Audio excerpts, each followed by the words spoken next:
Snip, Snap, Snoren. Een verhaal geschreven en verteld door Tineke Boersema. Priezenlezer. Ja, het is zoiets. Onze supermarkt heeft ze nou ook.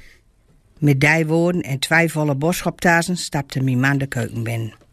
Wat hebben ze nou ook? 6 boukjes? Vraag ik gekscherende weg. Nou kon ik nou weten waar het over haar. Nee man, ik heb het over die priezenlezers. Wees wel, waar ze al weken reclame voor maken. Het schijnt heel handig te wezen. Huis winkelkaart bij kassa nooit meer uitpakken en kies zo overrekenen. Soms doen ze een proef en controleren ze een paar boodschapjes of ze wel voor die priezenlezer houden heeft. Ja, zo nooit, dan best een beurt. En moest alle boodschappen alsnog over band lopen laten. Maar mij lijkt het wel wat zo. Vooral als ik alleen ben en veel boodschappen houden moet. Weken erop gingen we met ons beiden boodschappen doen. Toen we winkel inluipen zagen we gelijk een groot bord aan muren hangen waarop die priezenlezers zaten. Daarvoor stond een juffrouw uitleg te geven. Ook wie ontkwam er natuurlijk niet aan. Mijn man vond het hoogst interessant en stond met neus en bek erbovenop. Maar mij interesseerde het nooit zo. Een luip een stukje deur en bekeek de lange boodschappenlijsten van wat we nog houden moesten. En ooit hoorde ik mijn ma zeggen: is goed, juffrouw hoor, wij bebaarden hem wel even. En kwam met die priezenlezer op me af. Nee hè, we gaan nou toch nooit met dat ding op pad wel. Want we moeten hartstikke veel boodschappen hebben. Verdikke me, kon dat nou nooit naar de mol? Zei ik franterig. Maar mijn man hoorde me nooit en was heel al onder indruk van die priezenlezer. En begon me uit te leggen hoe we werkten. Zo, zei mijn man, heb je nou begrepen? Dus alle boodschappen die spaakst moeten eerst voor dit ding langs die ik hier in hand heb. En huil die priezenlezer zo wat onder mijn neuzen. Dan als dat nooit dust en het zo in winkelkaar leest, gaat dat daarmee bij kassa verkeerd als we controleerd worden. En dan stonden we door voor Jan met zijn keurde achternoom. Als een klein kind luip ik naar het winkelkaar en gaf elk boodschapje aan mijn man die hem dan op zijn beurt weer voor zijn priezenlezer langs huil en ten kaar leerde. Door deze manier van boodschap doen waren we na een half uur nog maar halfweg winkel. Mijn man had zwart voor de kop staan en had kramp in vingers omdat hij dat ding zo stief vasthield. En ik luid met angst en pokkel dat ik de boodschap onverzoens in kaar hoorde. Ik kon niet meer. Was bek of. Hoorde mijn man trouwens ook poesten en stenen. Kom, zei ik, we gaan hier eerst een kop koffie drinken en luipen naar een koffieapparaat die midden in winkel stond. Toen we door even zo zaten, keken we naar andere klanten hoe die met de priezenlezer omgingen. Nou, en als eerste viel me op dat er nou wel heel veel mannen in winkel met elkaar rondluipen. Allemaal hadden ze die priezenlezer in hand en vrouwen sleepten boodschappen aan. Er waren zelfs mannen bij die hem boven in buitsie van bezoen zitten hadden en hem nooit aan de vrouw overgeven wilden. Hier en door ontstond dan ook ruzie om die priezenlezer. Ruzie ontstond er ook omdat sommige vrouwen per ongeluk een boodschapje zo in elkaar gooiden.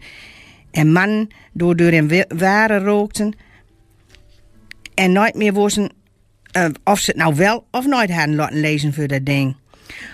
Alle boodschappen waren van Nijs door die lezer langs houden. Dan gaan ene wordt bij controle daarmee verschut staan. Mijn man en ik vernuven ons best tijdens koffie drinken. Moest door eens kijken, zei ik en wees naar de vleeshofdalen. Er staat een man met zo'n priezenlezer. En het liep net of zijn vrouw die met een pak speklap in hand staat onder schorren holt. Zijn vrouw haalde die speklap omhoog en hij richtte zijn lezer, maar we hoorden geen piepgeluid. Hij kreeg nooit voor elkaar en het geduld van zijn vrouw rookte op. Uit baldoorigheid deze wat danspasjes en zwaaide sierlijk met die speklap in de weer. Hun man fluikte even en luipt kwoord met zijn winkelkaar voort en luidt zijn vrouw verbaldereerd achter. Toen we ons ook weer in strijd gooien worden, luidt we 2 bekenden in Klief. Gerard met zijn vrouw en Muik neemt een prootje. Ach, ging het over die priezenlezer. Zij luidt net als wie er wat onzeker met rond. Gerard was al lang zat, maar wij aanpitje dus zijn vrouw om deur te gaan. Ze moesten alleen nog achter drinken aan en waren dan klaar met boodschappen doen. Nou, wie wensten ze veel sterkte en vervolgden elks ons weg. Nog geen 5 minuten later hoorden we vanuit een gangpaard naast ons ineens heel veel piepgeluiden van zo'n priezenlezer. Ah, de sloot een priezenlezer op tilt, zei ik tegen mijn man. Luisterend luiden we op piepen af en zag ik door onze grote verbozen Gerard met zijn lezer op boekie bij een kraddebier zitten. Hij ging alle 25 flesjes stuk voor stuk bij langs, zwaait van kop af. Net toen de laatste flesje klaar was, kwam een vakkenvuller om hem uit te leggen hoe hij dat ook in eenmaal down kent haar, in plaats van alle flesjes apart. Gerard mummelde nooit veel gouds. Kraddebier wou even te luidruchtig in kaar zetten en Gerard vervolgde som met zijn vrouw de weg naar de kassa. Nu we dat weer door 1,5 uur lopen hadden, waren we er ook hout al klaar mee en waren blij dat we dat piepvertuut bij een juffrouw achter de kassa afgeven konden. Goedemiddag, heeft u alles kunnen scannen?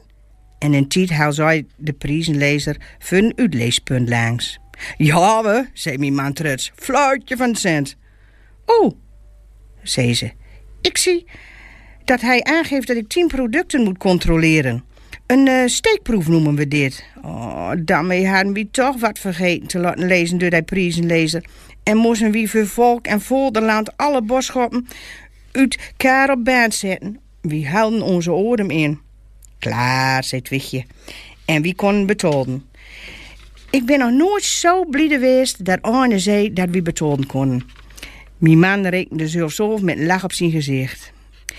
Ik wens u verder nog een fijne dag. Wie u ook, hè?